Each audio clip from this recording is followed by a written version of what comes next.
ngon học train này nên train khi off train mà on sang và còn mình chỉ cả thòng chụp cục với mẫu sạch thẻ mà ngon on train là đu đu train thì đâu ô này lại from mặt đi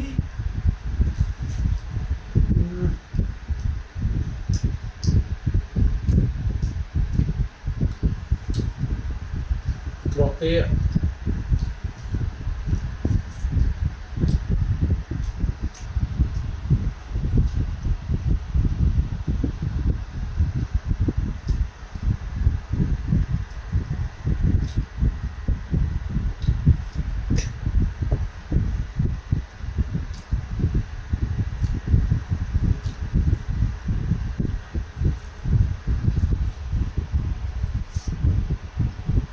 đi rừng trái tôm nọ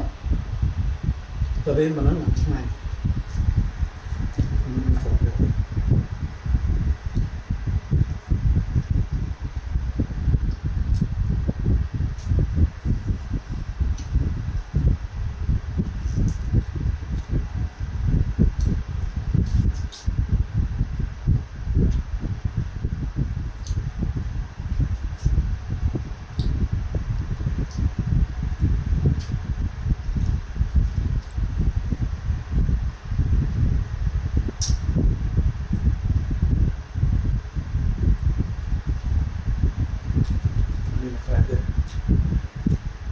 cà phê ở phía mình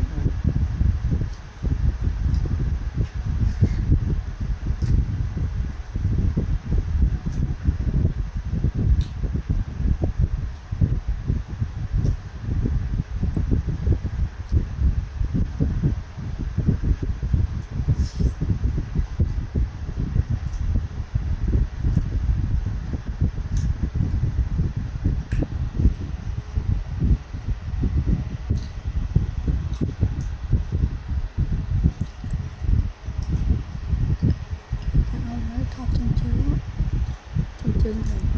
cái truy là